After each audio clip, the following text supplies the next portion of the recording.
Kylie Minogue. The name alone conjures sparkles, disco beats, hot pants and showgirl costumes. Kylie is the biggest-selling Australian female artist of all time, with over 80 million records sold worldwide. But behind the pop princess image is a seriously impressive story, one of hard work, reinvention and resilience. This famous Australian is not just a household name, she's an icon, both here in Australia and globally. So how did this girl from an ordinary Aussie family become an international superstar and gay icon with a career that's lasted 5 decades and counting? Let's go back to where it all began. Kylie Ann Minogue was born in Melbourne on the 28th of May, 1968. She was the eldest of 3 siblings in a very normal, average Australian family. Her dad was an accountant, her mother a former dancer. Nothing particularly flash or showbiz about it. From early on, Kylie wasn't the loudest or most dramatic of kids. In fact, she was considered shy and quiet. But what she did have was drive. She was ambitious, clever, and willing to work her guts out. She took acting classes alongside her sister Danny, and not long after reaching double digits, she was scoring small roles in weekly Australian television drama shows. She appeared in The Sullivans in 1979 and in Skyways in 1980. Her first leading role was in a miniseries called The Henderson Kids in 1985, which led to her first seriously big break in 1986 when she was cast as Charlene Mitchell in Neighbours. And if you're Australian or English, you'll probably know all about that. Kylie played the feisty tomboy mechanic who wore overalls and stole Scott's heart, who was played by a young Jason Donovan. That on-screen wedding, still one of the highest rating Aussie television moments ever. But Kylie didn't want to stay a soap star forever. She had bigger ideas. In 1987, Kylie recorded a little cover of The Locomotion after performing it at a charity event.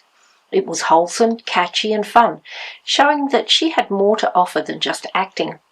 The song was a massive hit and landed her a deal with the Stock Aitken Waterman production team in the UK. Critics of the time weren't kind to Kylie. They wrote her off as a plasticky bubblegum pop puppet, which is sort of understandable because back then she looked to be a lightweight in every sense of the word. But everyone underestimated Kylie's intelligence and work ethic. She wasn't just showing up to sing, she was learning, watching, absorbing every part of the business, and she kept pushing herself. Her debut album, Kylie, released in 1988, was a huge success, especially in the UK. Tracks like I Should Be So Lucky and Got to Be Certain turned her into a global star practically overnight. Kylie kept putting in the work throughout the late 80s to early 90s period, touring, promoting, recording, learning choreography, rinse and repeat. By the early 90s, Kylie wanted to shake off the bubblegum pop image and was ready to be taken seriously. Gay men quickly became a big part of Kylie's fan base, and the lady herself was smart enough to capitalise on that, publicly embracing this part of her audience. Her unapologetic glam, resilience and defiant optimism made her a gay icon, and she's never taken that for granted. The connection between Kylie and her gay fans is strong. While Kylie's hits are staples in the clubs, their joint vibe is also about identity, joy and strength, with a bit of glitter, of course. Next, Kylie sort of reinvented herself into indie Kylie. Around 1994, she left the hit factory of Stock Aitken Waterman and signed with Deconstruction Records. This was a risk, but it paid off artistically. Albums like 1994's self-titled release and 97's Impossible Princess let her experiment with electronic music, indie pop, even a bit of trip-hop. It was a bit darker and moodier and noticeably different to her early stuff. And while this era wasn't massive for her commercially, it proved something important. Kylie wasn't just a pop puppet. She had taste, vision, and the guts to change direction. It's also the era where critics, who'd long sneered at her, started paying attention, slowly but surely, grudgingly, giving Kylie a bit of respect. In 2000, she signed with Parlophone Records and released the album Light Years, and it was like the world remembered why it loved Kylie in the first place. Disco, sparkle, sass. Spinning Around was the hit single we didn't know we needed. I'm sure everyone remembers those gold hot pants, which are in a museum now, by the way. Then came Fever in 2001, which turned her from pop star in the Commonwealth into a global superstar. Can't Get You Out of My Head was an absolute monster hit, minimal, hypnotic and chic. It topped charts in over 40 countries. At the time, it seemed that Kylie was at her peak. International tours, designer collaborations, perfumes, homewares, Grammy Awards, Brit Awards, an underwear line, animated movie roles, and huge critical acclaim. And through it all, she stayed grounded, polite, and professional. No tantrums, no scandals, just Kylie being Kylie. In 2005, everything paused when Kylie was diagnosed with breast cancer at the age of 36. She pulled out of the massive tour she had scheduled and focused on her cancer treatment, first undergoing a lumpectomy in Melbourne, followed by extensive chemotherapy treatment in France.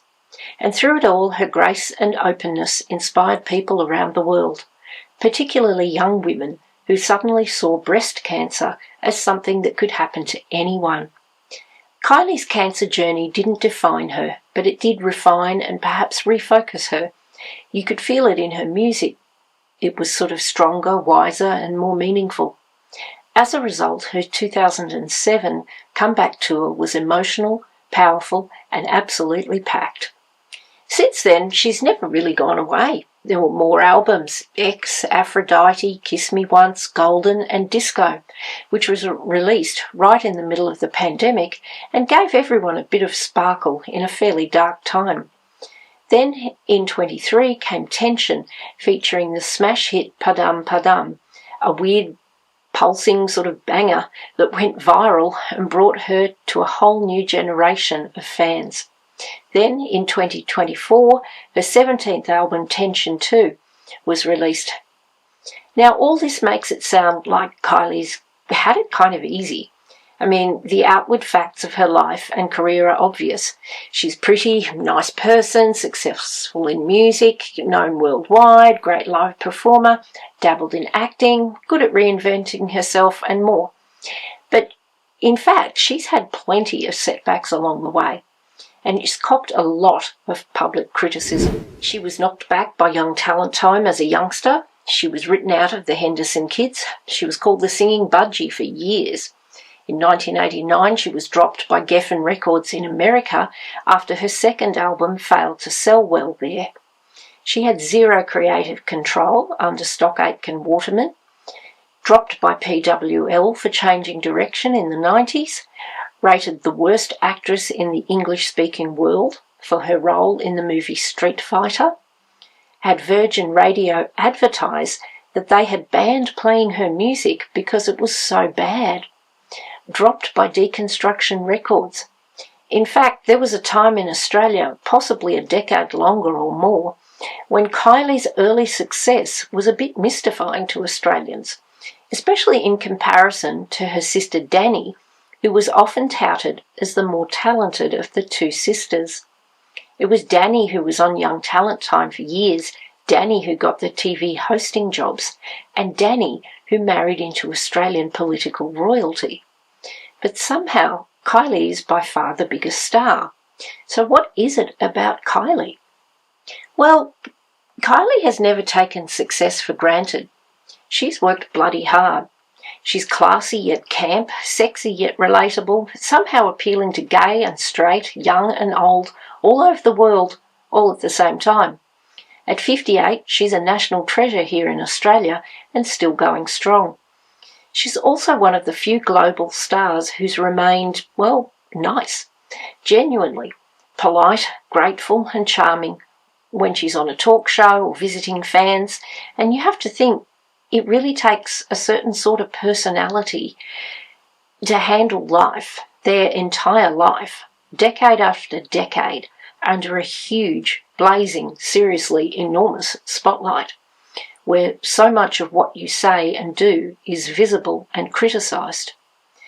And as for the gay community, she's more than an icon. She's like a safe space, a source of joy and escape, a reminder that you can be exactly who you are and still shine. Not bad for a girl from Melbourne with a dream and a stack of determination.